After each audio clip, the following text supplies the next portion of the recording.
right, I think we will go ahead and get started. Welcome. We are recording this for posting on our website for future individuals that are considering the program and want to learn more about what we offer. My name is Carrie Kreitzer. I direct this master's degree coordinated program in nutrition, healthspan, and longevity. And I have been with the Leonard Davis School of Gerontology since 2013. I was brought on to develop this program and get things up and running. And I still consider that we are in the learning and improving segment. We admitted our 7th cohort of students this August, and we're still a fairly new program. Many areas that were unique, and hopefully we can share that. My background, I'm a registered dietitian. My bachelor's degree is in nutrition dietetics. I have a master's degree in public health and health services management, and a doctorate degree in educational psychology from USC Riemer School of Education. And I've worked clinical, I've worked community. I spent a good number of years working on grants. I worked in the Middle East in a hospital early in my career for a few years, so I've kind of had a variety of experiences. I'm going to have Jeannie introduce herself, and then also Lisa and Sarah. Hey, thank you, Dr. Kreitzer. Hi, my name is Jeannie Wakamatsu. I'm the internship coordinator here. Nice to meet all of you virtually. My background, I'm also a registered dietitian, nutritionist, and I have a master's degree in public health, just like Dr. Kreitzer. And majority of my work has been in public health, nutrition, and policy. So I've been with USC Leonard Davis School of Gerontology for the last 4 years, and I just love it here. Great staff, great teamwork, great students, great environment, and also, our work could not be done without Sarah and Lisa. So I'm going to pass baton to Sarah so she can introduce herself. Hi, everyone. My name is Sarah Robinson. I'm an admission counselor here at Gerontology. I have my bachelor's and master's degrees from USC, so can't say enough good things about being a Trojan. I'm here to help you with any of your questions throughout the application process, and I look forward to getting to know all of you. Lisa? Take your mute off. You're still on mute, Lisa. Hi, everyone. I'm Lisa. I'm also an admission counselor here at the USC Leonard Davis School of Gerontology. I'm also here to answer any questions you might have regarding the program. Great. Thank you all. Jeannie, do you want to pull up the PowerPoint? So given the number of people that we have on this call, I'm not going to go around individually and have you introduce yourselves, but I would love for you to put in chat just your first name and hometown and why an interest in this program. I think would help us to kind of get a feel for you, and then others can see you know, who's there. You never know, the people that are on this call today may end up being in the program with you in another year or so. So if you could just type in chat, first name, hometown, and just why this program, what your interest is, that would be great. So the purpose of this session is to give you some background about the Masters of Science in Nutrition, Healthspan, and Longevity, as well as answer questions. We will be looking at the chat, which is down. It should be on your bottom bar. It's a little box that says chat. If you can, feel free to type questions in chat as we go through, and Jeannie will stop me if we need to address questions that you're asking, or we may hold those questions and answer them at the end of the presentation. But we will stay on with you as long as you have questions and make sure they get answered. So next slide.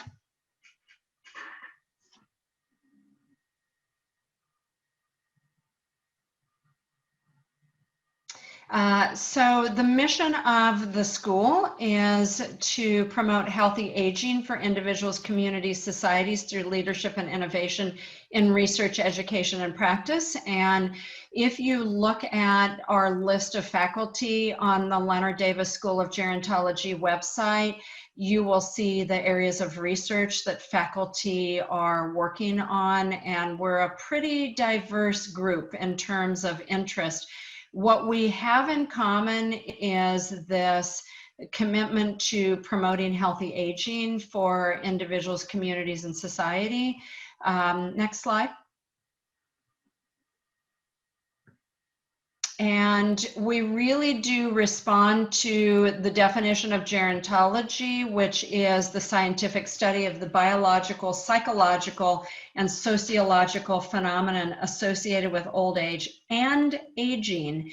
And so if we, again, look at what research we're doing, we have a number of researchers that are really wanting to explore how cells age, how organisms age, how animals age, and how humans age, and really look at what is it that is creating this aging process that happens.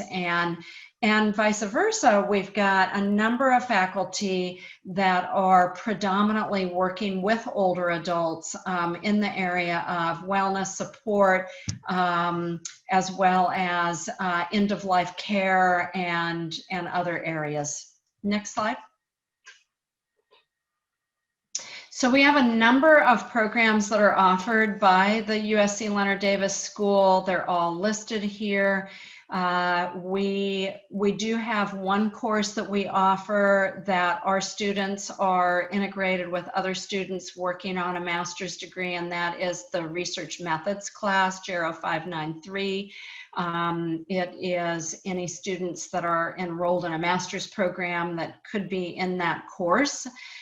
For the most part, otherwise, well, and then the course that's in Italy with Dr. Walter Longo, which I'll mention in a bit, that course too is not just our nutrition students, but students from other programs, not only in the Leonard Davis School, but also at the university. Next slide. A little bit about routes to becoming an RDN, and if any of you have questions about this or you want more information on routes to becoming a registered dietitian nutritionist, I would be happy to talk a little bit more about this. We continue to have new models, new routes, and it can be pretty overwhelming and confusing, all of the different routes. The coordinated program is really meant to be for those individuals that have a bachelor's degree in another field and are able to complete prerequisites and then apply for our coordinated program. You can do that through the didactic program in dietetics, the DPD. It tends to take more time because of how courses are offered and the order that prerequisites are taken. And we've had a number of students early on when we started our very first cohort. I think 4 of our 8 students were enrolled in a DPD program, and when this program started up, they quickly applied to the program. It was going to save them a year or 2 in their completion of an internship and their education. So the coordinated programs are a real time saver for those that really are in a situation where they can quickly do the prereqs and complete this 2-year program. Other kind of new innovative programs, there is a program called an Individual Supervised Practice Pathway, or ISPE we refer to it, which are dietetic internships for those that aren't accepted into a dietetic internship. We now have a lot of distance dietetic internship programs across the country that seem to be popping up. And the newest area that the Academy or Ascend, the Accreditation Council for education in nutrition and dietetics is accrediting our what they are referring to as FEMS, future education models. And with these future education models, we are moving towards being able to count some life skills activities. If you work in a food service department for 4 years, that maybe some of those hours and what you've learned can be counted towards the degree. We are not a future education model. We haven't applied to be considered as a future education model, but we're starting to see some of those future education models coming about. Next slide. We received full accreditation in August of 2018. We actually received accreditation in the fall of 2014, but we were, I guess you would say, like on probation. We had preliminary accreditation until we had 2 cohorts of students graduate. We then had a second site review from Ascend to look at our program and make sure that we were doing everything right. We received full accreditation August 2018. We will not be reviewed again until 2026 unless we're not meeting our benchmarks. The possibility is always there if there are problems with the program that we could be asked to do an accreditation review prior to 2026, but we're hopeful that we're good till 2026. Next slide. So in this coordinated program, we are not only offering the Master's of Science degree, but also included in that is 1,200 hours of supervised practice or internship. We kind of go back and forth with the terminology. The program overall, because of the internship hours, it's units for the academics as well as units for the internship. We have it set up for a 2-year completion, working through the first summer, graduation May of the second year, so not 2 full years because we end in May. We are approved for 3 different cohorts that we can accept into the program, and that is full-time 2-year on campus, full-time 2-year distance, and part-time 3-year distance. We're not approved for 3-year part-time campus. It may be something that we look at when we reaccredit in 2026. Next slide. It is a pretty intense program. We advise students to not work or work few hours while they do this program. We really have pushed a lot into a little under 2 years.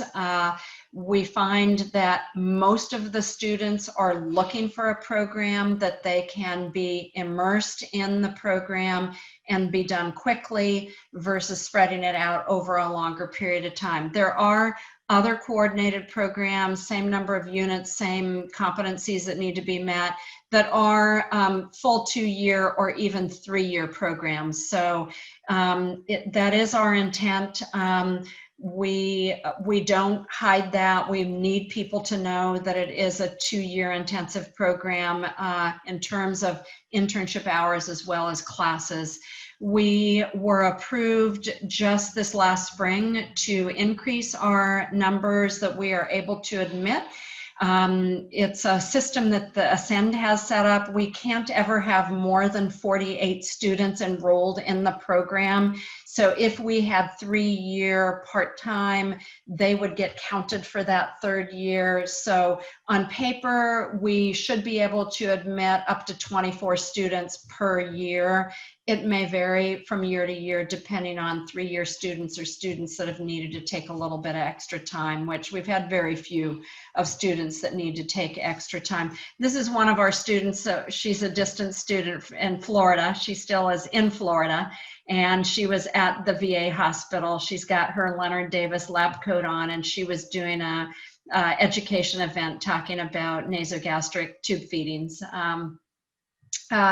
We do not require that our applicants have completed a dietetics DPD program, which is the more traditional route. We do consider people that have completed a DPD. We ask those individuals to please upload your DPD verification statement at the time you apply. We do not give extra points to those applicants because they've completed a DPD. Everyone we look at as an individual. We have both. We have probably many more students that haven't completed an undergrad dietetics degree, but we do have those students that have completed a DPD. We do require a bachelor's degree. It could be in any subject area from an accredited college or university. One of the courses that we have, Dr. Walter Longo, who is well known internationally for his FMD, fasting mimicking diet. He has a book that he put out on that program. He is from Italy, that's his home, and there is a course that's delivered on campus, starts for a week and then moves over to Italy for 3 weeks. We do not require students to travel to Italy. It is optional.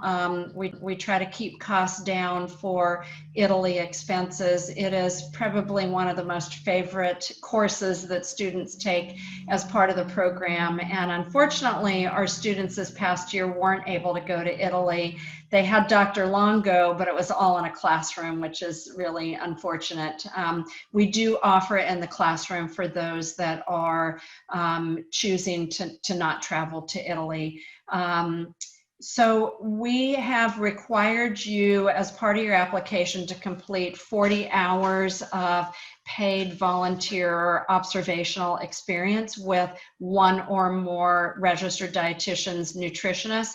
And 2 reasons for that. One is we really want you to make sure that this is what you have chosen for a career and you understand what a registered dietitian nutritionist does in day-to-day work, and you understand the field and what you potentially would be doing, as well as there is a requirement to, or a competency that addresses this notion of understanding the role of the dietitian. And instead of us offering a 1-unit course, which many universities have a 1-unit course, and it is careers in dietetics, we have chosen to allow you to do those hours prior to coming into the program. Under COVID, I know for many of you, it's going to be hard to get into a site to actually do hands-on volunteer.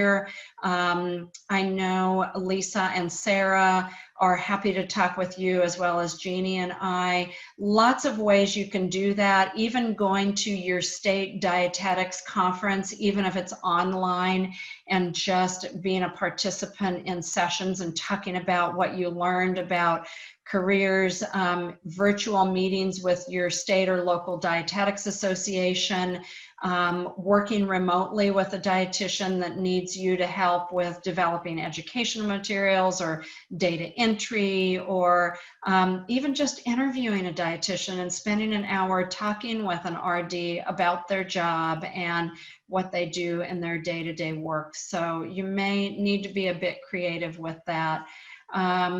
In terms of tuition and application fees, we follow what USC posts for the graduate school. We do have some scholarships that are available to students. Generally, not as much money in scholarships at the graduate level as there is at the undergraduate level. We had a student just this last week that was given scholarship money from the USC Latino Alumni Association. So there are other sources. The Academy of Nutrition and Dietetics has, through their foundation, has a lot of scholarships and funding opportunities. And Jeannie and I are so committed to helping our students with applications, with letters of reference, any of that you need, we're happy to help out. Next slide.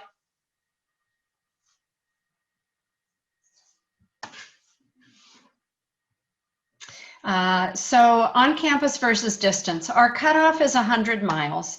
We stick to that pretty well, although we have had students here in LA that live in the Lancaster, Palmdale area, which isn't 100 miles, but it feels like 100 miles because of commuting and traffic. So if you're not exactly 100 miles, reach out to us and we're happy to talk with you about that. The key though between distance and campus is the internship. For our campus students, Jeannie will work with you to schedule your internship rotations here in the greater LA area. For distance students, we will help you find preceptors, but you're going to have to do some of the networking with dietitians or hospitals or community programs in your local community if you are a distance student. Next slide.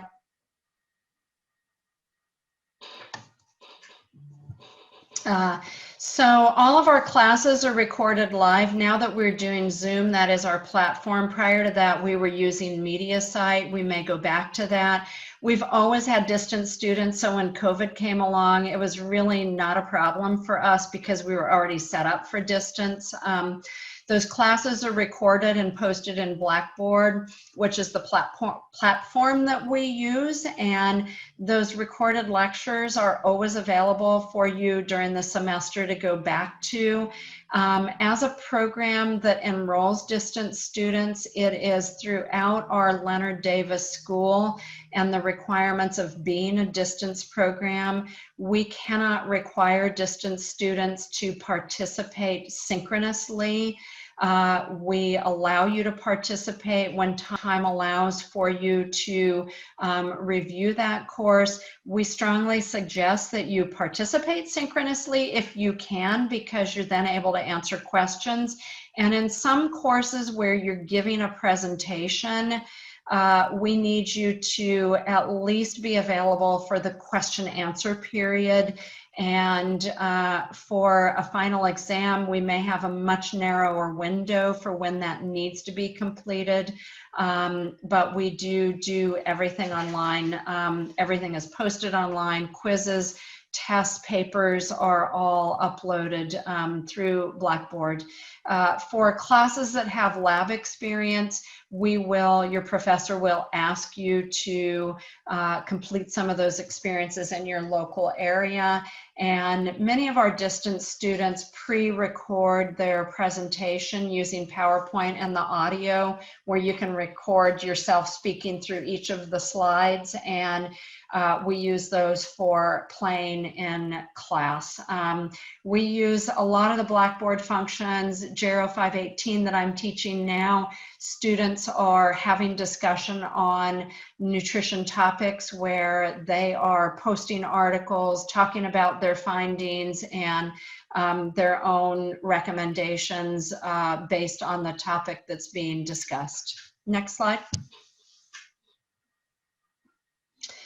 We abide by what's required as an accredited program, and that is the core knowledge and competencies. We have those listed in that 10-page handout that was posted for all of you and is also available on our website. I'll point it out in a little bit.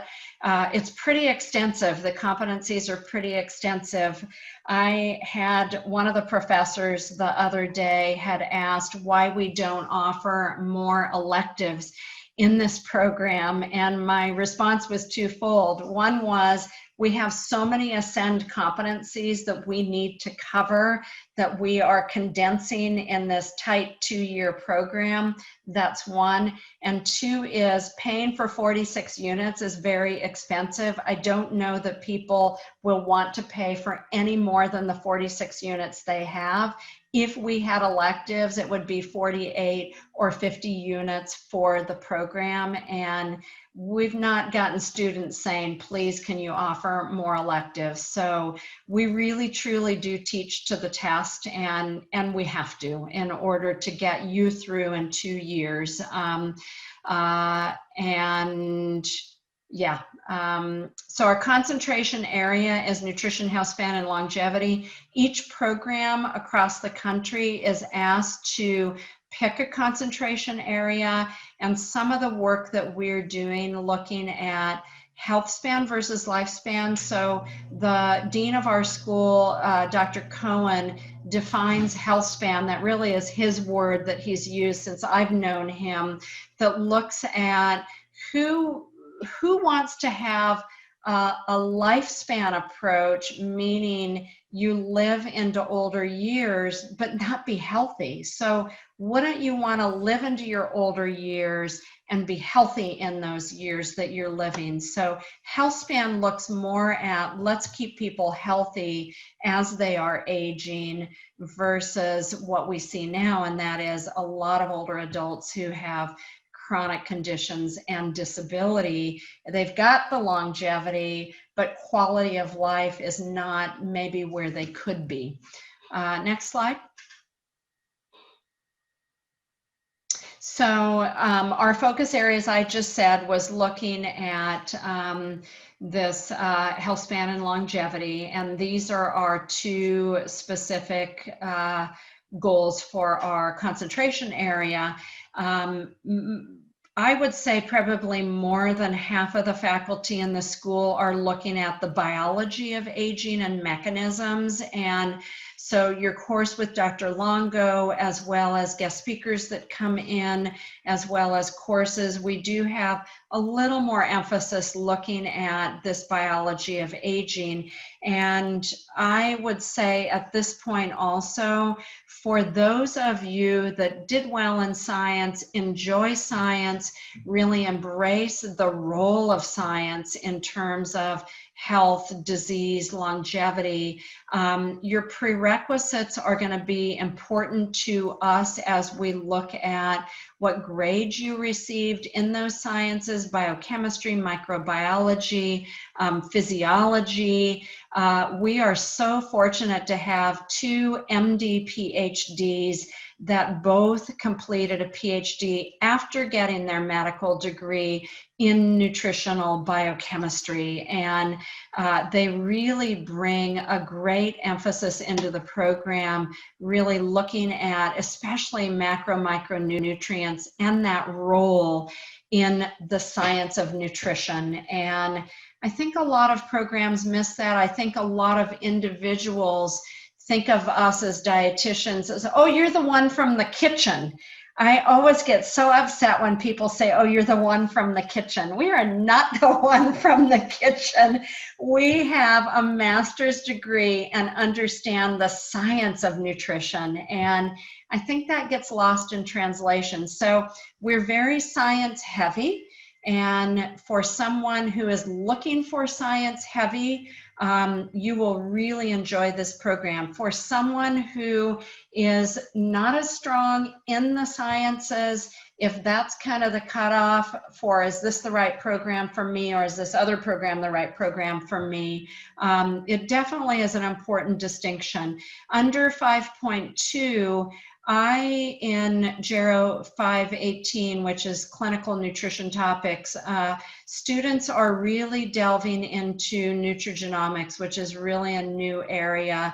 They are writing papers looking at single nucleotide polymorphisms and its role in nutrition, and that really relates to this last objective, is looking at how do we support individuals with complex conditions, and understanding not only the biology but maybe genetics as well as biochemical parameters.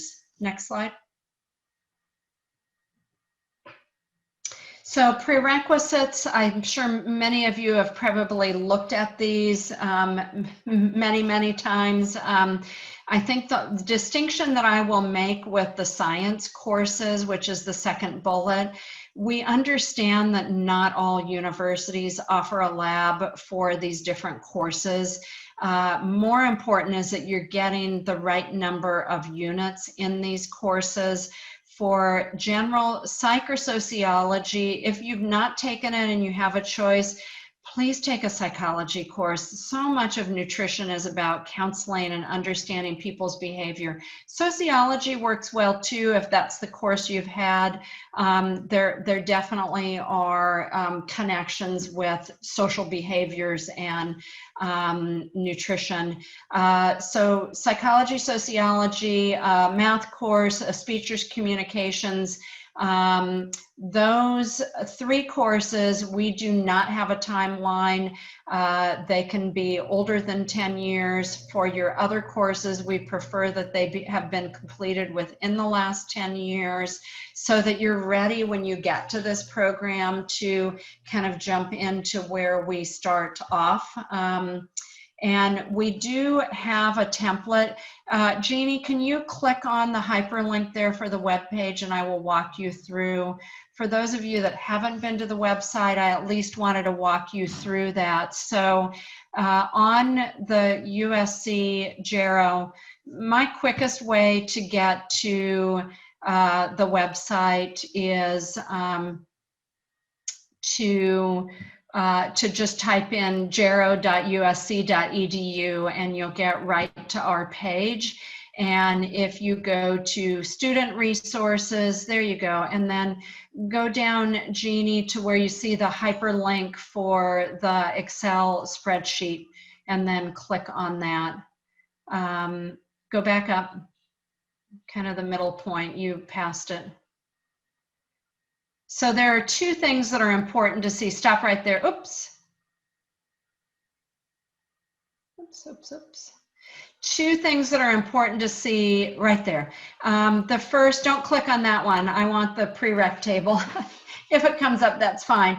The link that Jeannie clicked on, the nutrition program description, that is the 10-page description of the program and the competencies in that. I wanted to mainly just point out the prerequisite table. Can you pull that up, Jeannie? So the prerequisite table is part of the PowerPoint because I would have to download it. It might take time. Oh, I didn't, it was too small to see in the PowerPoint, so I didn't include it there. That's fine. We can move along with this. Is it there? Okay, great. So this prerequisite table, leave it, oops, I was going to say leave it right where you had it was fine. So can you go up a little bit further where we have the tabs at the top? So what we're asking for here is that you list the course that you've taken, what university that was at, when you completed it, what the course number was, the course title, whether it's semester or quarter units for that. And then the last column is what grade did you receive. And our reason for asking for this, I know many of you have contacted Sarah and or Lisa to really look at what prereqs have you finished, if they'll look at it to make sure that you have what's needed.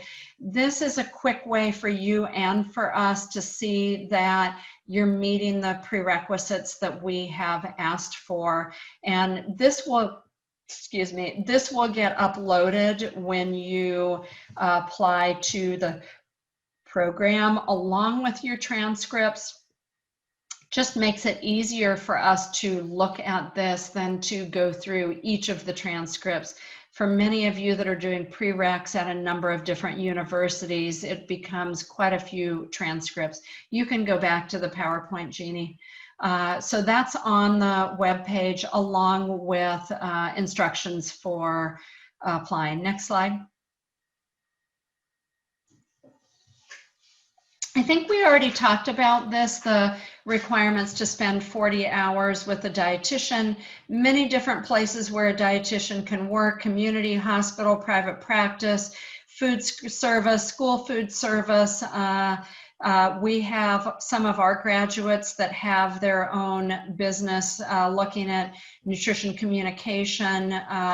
And, you know, if you're coming up short, we may be able to help you find an individual. What I also say is one of the best things you can do right now is join the Academy of Nutrition and Dietetics. and then get involved either at your state level. So please join as a student member. You are a student in that you are considering applying to this program and taking prerequisites. It's nominal, the cost to join as a student member. You have access to the journal. You automatically become a member of the state that you live in, where your address is, that Dietetics Association. And in some states like California, we're broken into regions or districts, and each of the districts in California has their own organization. For Los Angeles, they did a really great move this year. They used to charge you for being a member with the Los Angeles district, and they are no longer charging. So anyone that lives in LA and is a member of California Academy, automatically you're a member. These organizations are always looking for volunteers on their state board. They have many volunteer positions. Students can be in a volunteer position. Figure out what you're good at and get your foot in the door just volunteering to help with outreach or the member database or recruitment or whatever your skill set is a nice way to meet dietitians, to network, especially if you're thinking the state and where you're located is where you want to eventually work as a dietitian. Puts you in a really great spot for either finding preceptors for your internship hours or even for a job once you finish the program. So it's a win-win all the way around. Next slide. So this we talked about. Sorry, I should have known that this was my next slide. So this is what I just said. Join the Academy of Nutrition and Dietetics. Join a local district if they are there as a way of getting involved. This is one of our recent graduates in her school, was it Jeannie, school food service rotation?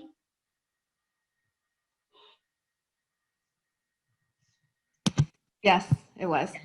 Okay. Mariana, yeah. Okay, so next slide.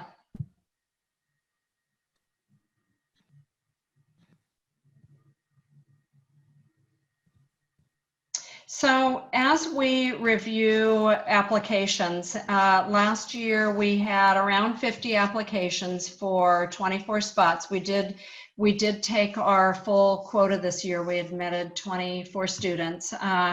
We are going to be looking at your academic potential for the program as well as your professional potential, which could be reflected in paid or volunteer experience. References are certainly important, as well as your career goals. I like to say that for letters of reference, to anyone that I'm working with, student or otherwise, the stronger reference is going to be somebody that's known you for more than just a semester. When people that I've known for a semester, somebody that's been in my class for a semester, I need to tell them that there's not going to be as much I'm going to be able to say because I've only known them for a semester. So we are open to accepting one academic reference and one work reference, because for some of you, it may be that the work reference is a stronger reference because while you completed a bachelor's degree. So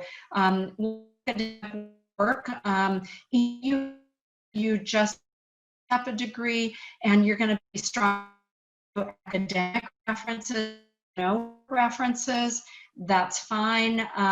Similarly, if you are visual where it's been a while and have a couple of jobs where your work is going to be stronger,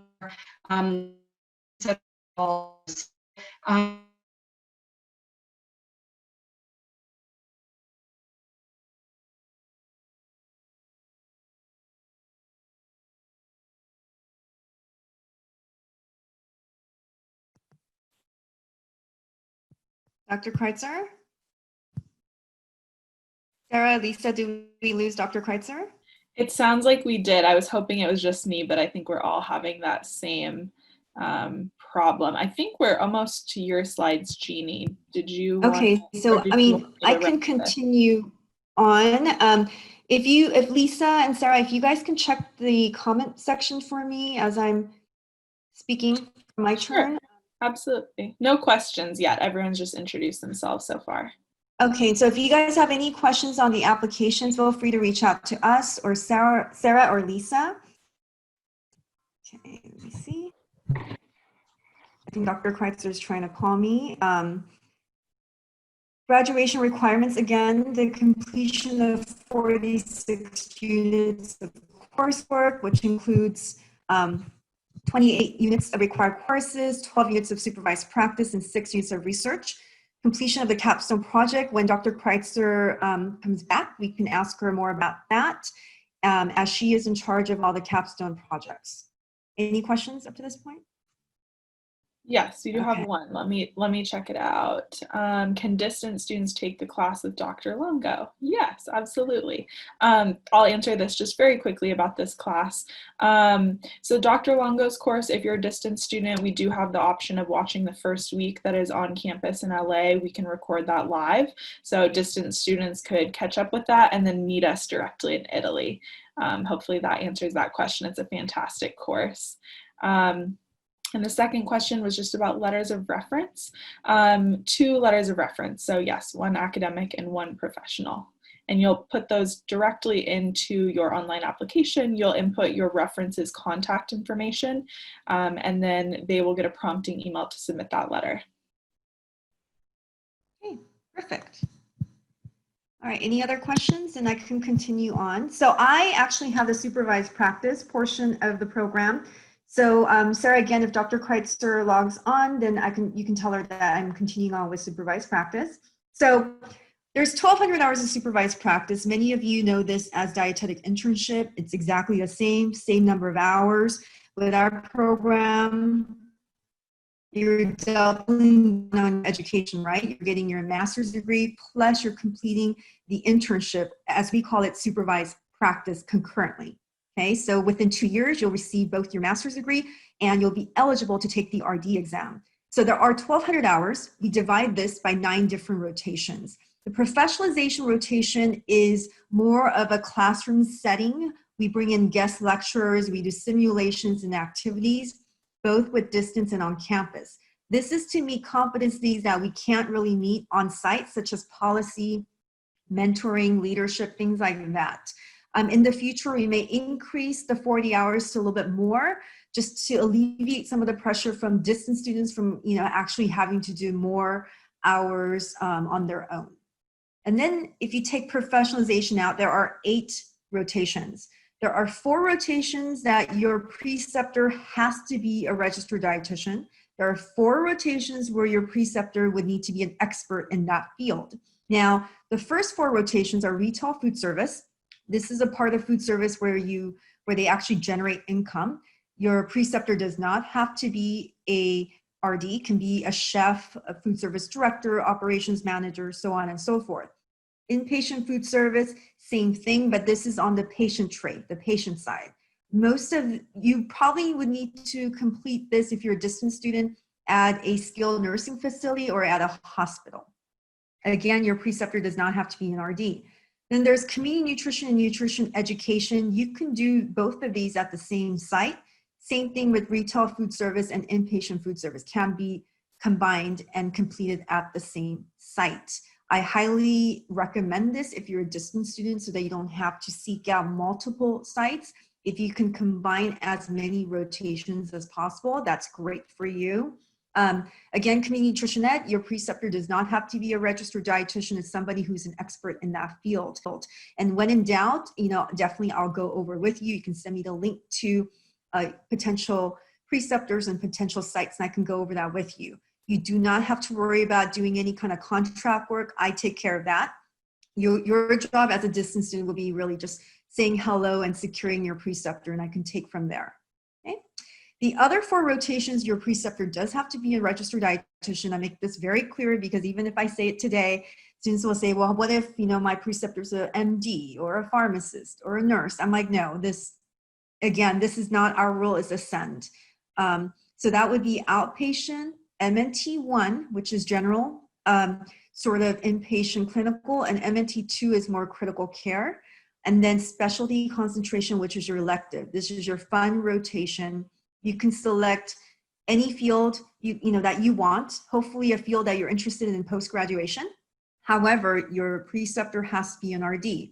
So if you're interested in media, your preceptor can be a media RD, okay? Or if you're interested in food service management, then in this case, your preceptor would have to be a registered dietitian.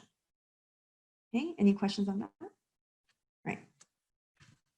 I'll cut in with a question because I think this might be a good time. A student asked, does USC have connections for applicants to complete the 40 hours of shadowing? Any dietitians at USC are in the network? I will just say email me. So my email will be at the end of it. So sarahrobbie@usc.edu. We did have a local RD actually reach out to Jeannie recently, who's looking for volunteers. So a bit more than the 40 shadow hours, which would still be great experience. So I'm happy to pass on her information and contact info. In general, we don't necessarily have sites ready for applicants. As you can imagine, we have hundreds of applicants contacting us. But when we do have RDs, looking for a shadow opportunity, we're always happy to pass those along. Absolutely. And I guess another question would be, can this be virtual? We talked about this before, Sarah and I and Dr. Kreitzer, and yes, due to COVID, I know many sites are not having interns come in on site. So for this coming year, it can be virtual. If you can get on-site experience, I highly recommend it because I think it's really important to know what RDs do on a day-to-day, every day, because I think you might have an idea what RDs do unless you see what RDs do. Some of them are interesting, some of them can be very tedious, but that's part of any job. So I think it's really important to see that firsthand if possible, but we understand the limitations. So if virtual is the only way you can get that 40 hours, and we're fine with that. Okay, so another question I get for on-campus student would be, what are some of your supervised practice sites? We're very lucky, we're USC. So we have 3 hospitals under the USC health system, which is Norris Cancer Center, Verdugo Hills, and Keck. We also have affiliation with LAC USC, California Rehab, Glendale Memorial, Torrance Memorial, and we also have ongoing relationship with some of our distant sites, such as Kaiser Norton, California, Washington Hospital, which is up north, Northern California, and West Palm Beach VA Hospital in Florida.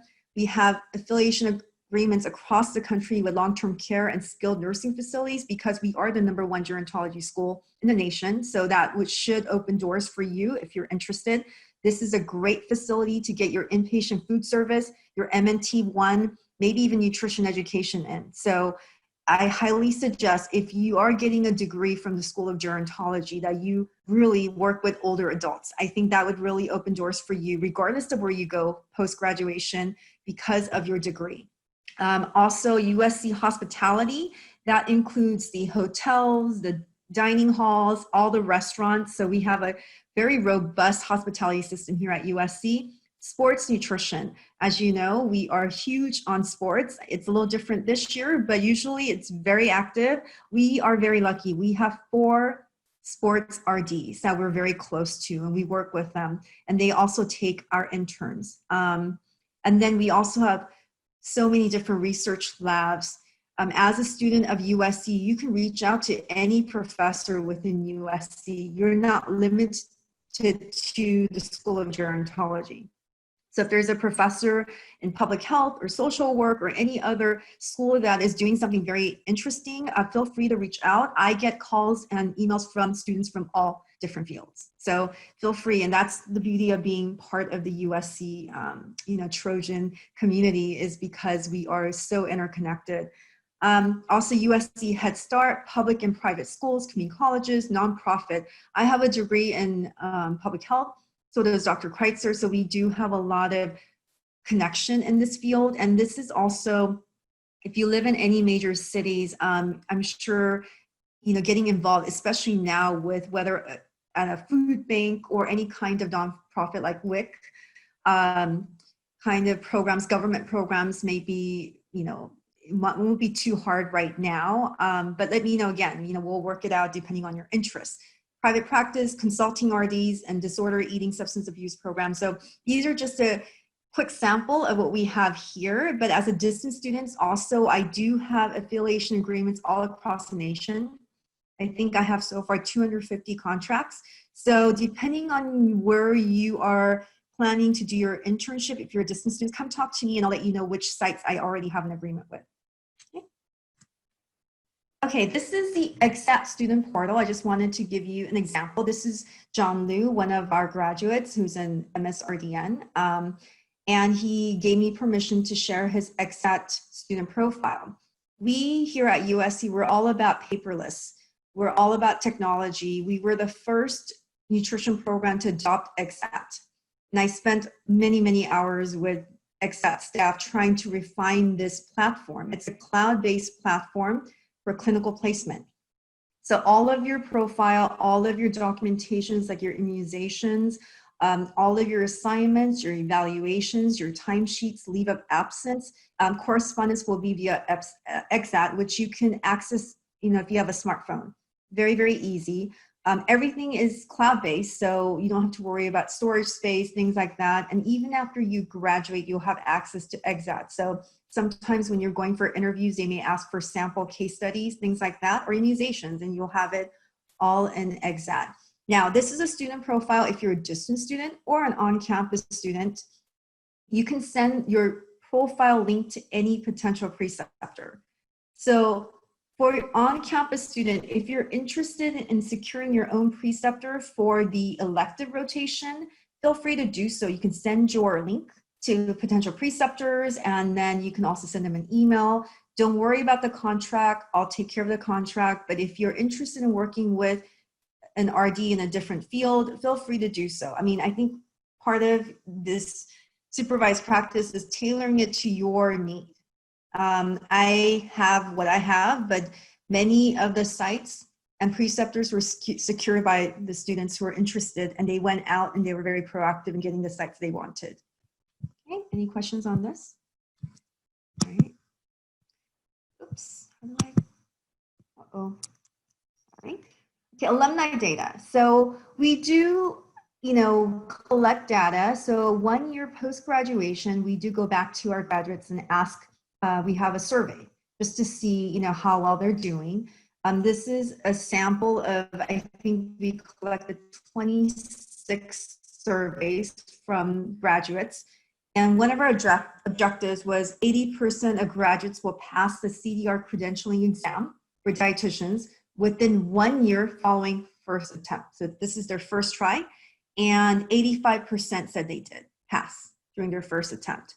Second objective was 75% of graduates will report employment in a dietetics related position within 12 months or 1 year following program completion, and 90% did.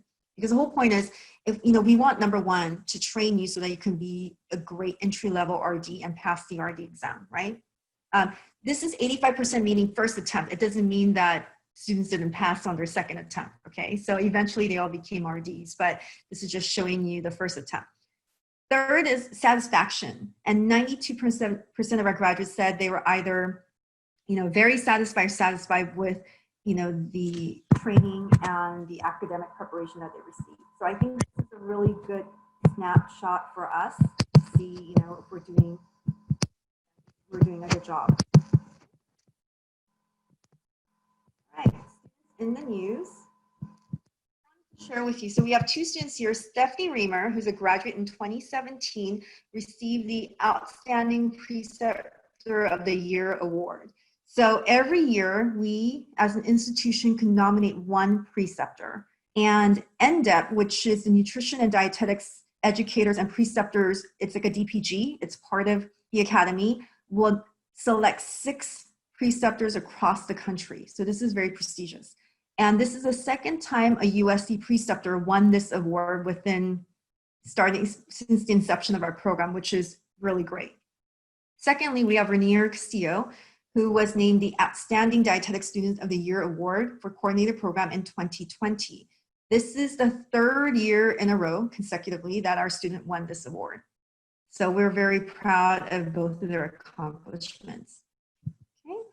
Sarah, is Dr. Kreitzer back? I'm back. Okay, so here you go. You're up. All right. Sorry, all. I don't know what happened to my internet. It went away. So some other student activities, and we in this program are always trying to look at new activities that we can engage students in. Early in the program, the International Games, the Special Olympics, were at USC and UCLA. And I enlisted, this was our first and I think one from our second cohort of students. All were enlisted. This was the president of the academy at the time, Dr. Evelyn Creighton, and she came to visit while these games were going on. It was a great experience that we had, and pretty cool that we were in our backyard able to help with the international games. The second picture is a number of students across 2 cohorts at the California Academy Annual Conference. We really do encourage students to share the work that they do in the program, present it at conferences, and you can see there were 1, 2, 3, 4, 5, 6, 7 of our students that had posters that were accepted. And then the last photo is 2 of our recent graduates doing some community nutrition work in their community nutrition rotation. Next slide. The next slide is Walter Longo is with the Navy t-shirt and Levi's in the middle of the picture, teaches the course that travels to Genoa, Italy. And this was a group of students that went with Dr. Longo to Genoa in summer of 2019. I think this was at the end, after the finals, at the end of the course. And they were going to do some sightseeing. The second photo here is Champions for Change, is an obesity initiative in California looking at working with schools and public health agencies. And this is 3 of our students at a Champions for Change at a local farmers market. Next slide. So lots of different activities. This is a picture of students that graduated. I'll talk in a minute about the capstone requirement. We require not only that a capstone be completed, but that students present their capstone to the rest of the cohort and preceptors and faculty at the end of their 2 years in the program. And this was a number of the students that did their presentations. I can look at that group of students, and they're all over the country now in terms of where they've gone, either back home or moved. The second picture is every January is when we start supervised practice. So first semester is just courses, and starting second semester January is when you move into doing some supervised practice hours. Jeannie and I do a white coat ceremony. We present you with your white coat, which is your lab coat that you can use. It says the USC Leonard Davis School of Gerontology, USC on there, and we make it into a bit more of a formal ceremony. So this is our current students that will graduate in May of this next year at their white coat ceremony this past January. Next slide. Just a partial list of faculty. I did mention earlier that Kurt Hong and Roberto Visnanza are 2 MD PhDs that are practicing physicians, but also teach in the program. Dr. Roberto teaches macro and micronutrients. He is trained as a gerontologist in Italy and is instructional faculty in the Leonard Davis School. Kurt Hong is an internal medicine physician, has a practice at USC. He also oversees the nutrition program at USC Hospital, in Keck School of Medicine. Walter Longo, I've mentioned, he is research faculty, full professor, tenure track. And then part-time, Lucia Braceno is a clinical dietitian that now has picked up another class. She teaches more of the nutrition clinical courses while working full-time as a clinician. She's teaching Gero 511 and the lab for 517. Sarah Dillon just joined us. Her background is in food service management, and she is teaching our food service management course, which is first semester Gero 515.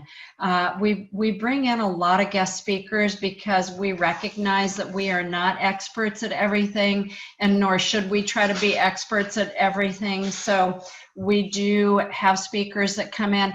I'm really excited with Zoom. I have a colleague of mine that is nationally known for the work she does in renal nutrition, and I'm bringing her in this semester, and I'm able to easily do that with Zoom, and students are going to benefit from hearing from truly the expert in renal nutrition. So as we're able, we do bring in a lot of experts in the field of nutrition. Next slide. Applications are due in January. We look at all applications together. So if you get your application in early, that's great, but we do wait until after the 15th of January to begin looking at applications. Our protocol is to review applications, to pick top students. I think last year we had, Jeannie, do you remember the number? I think we interviewed 30 of our 50. For those that are distance or weren't able to come to us in LA, we did Skype or Zoom interviews. And we will do that again as needed based on COVID and what the recommendations are. It was 35 out of 62. Oh, we had 62. I thought we had about 50 applicants, so even higher number. Okay. And then what we do at that point is somewhat of a tiered system, and I won't get into it now, but I did mention students that do an undergrad DPD program, some that apply to us. We know that, and I would encourage all of you to look at multiple programs and really pick one that seems to meet your needs and what you're looking for in a program. We recognize that there may be people that we offer enrollment to that will decide to take another site where they've been also offered. So we do several rounds of ongoing enrollment based on the fact that we know not everybody will accept and that you all are applying at a variety of other places. So we usually do end up with our kind of wait list where we rank order that and reach out to individuals as we have spots that are open. Speaking of campus versus distance, our potential for accepting distance is far better than for campus because we, as with all programs across the country and LA included, we are limited with inpatient medical nutrition therapy clinical sites. We have some initiatives that we're doing to try and work on that gap that we've got in the system. So we often do have students that we will talk with them about, could you move back home to Baltimore and do the program from there? We may be able to accept you as a distance student. We're really limited with campus. This year we had about half and half. We have about 12 students that are distance, 12 students that were admitted for campus, and a couple of those that were on the wait list for distance were willing to consider being a distance student because they really wanted a better chance of getting into the program. So It is what it is. We find that there are more that want campus than those that want distance. So instructions on our website with how to apply. Here are the web links, contact information for Sarah and myself. I think we've talked about all this. So next slide. So now we're at questions.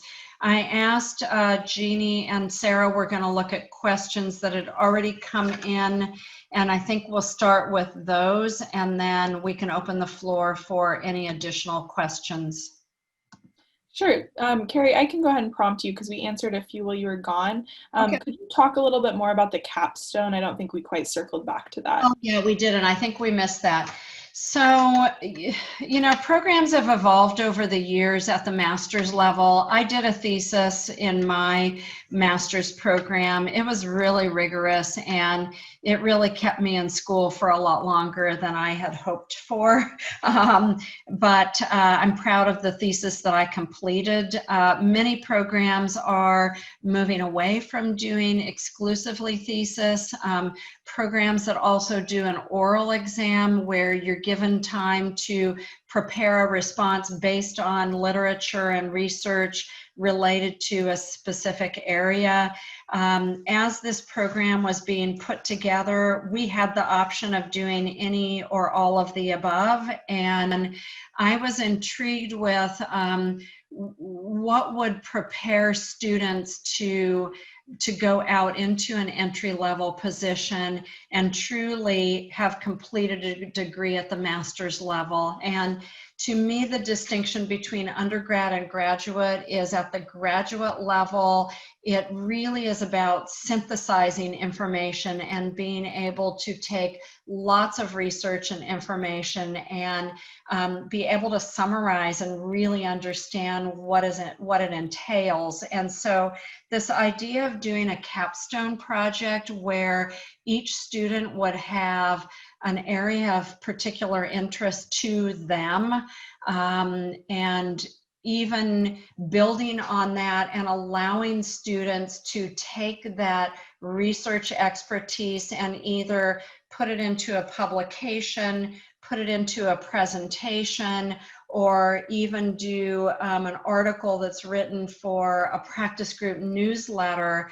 I'm really thrilled with how this capstone idea has evolved over time and what we've seen come from students.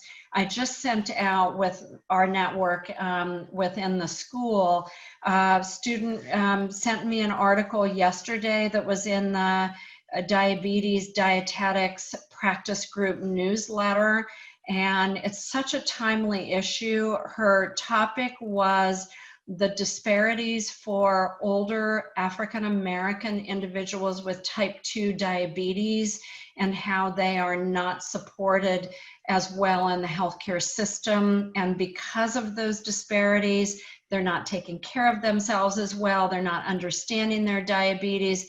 It was a really excellent article, and I'm really happy for her that she really kind of went down that road. It's such an important topic right now.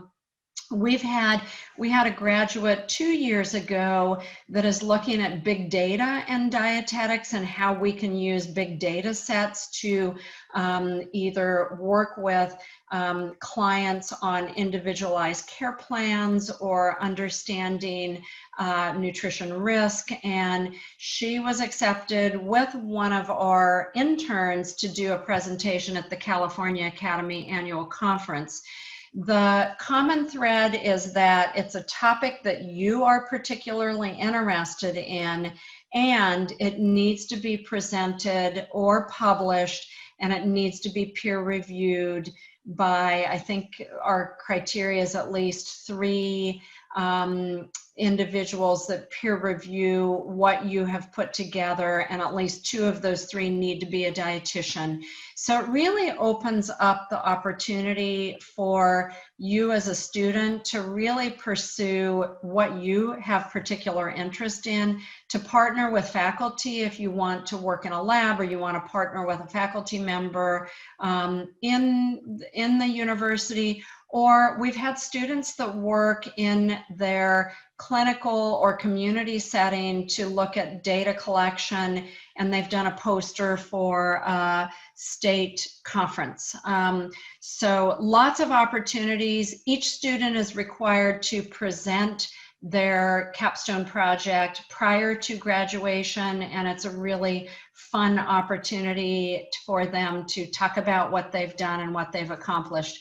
We have had students, Jeannie showed you the picture of Riemer Castillo.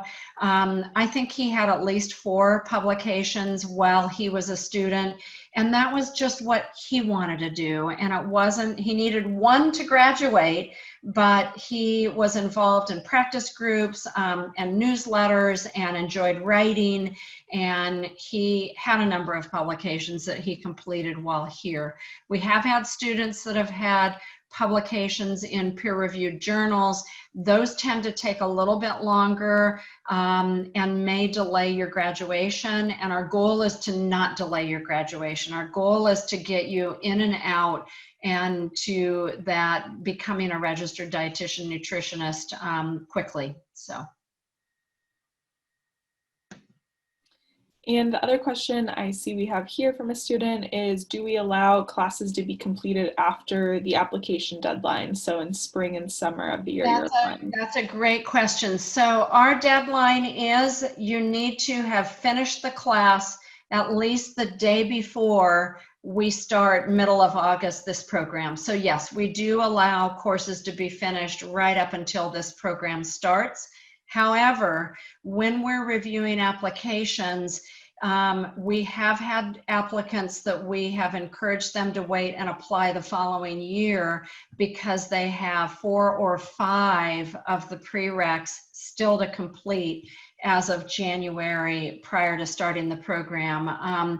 It's risky for us to consider that student because we don't have grades, we don't know how you've done in those classes, and it's risky for you that maybe you're not going to be able to get all 5 of those classes scheduled in time to complete prior to the program starting.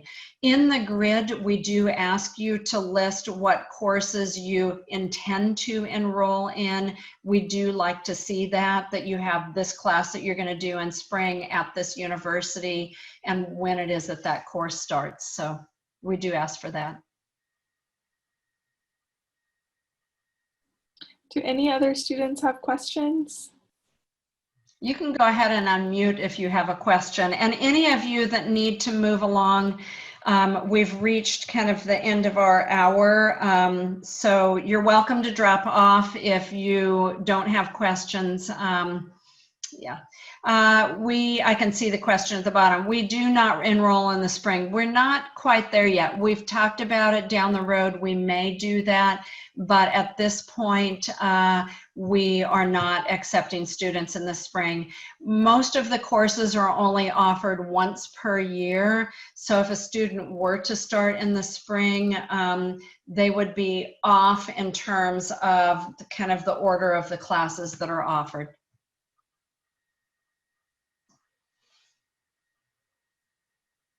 No, you do not have to apply to DICUS. We do nothing with DICUS. We're not involved in that DPD dietetic internship system at all. Yeah, just the application to USC.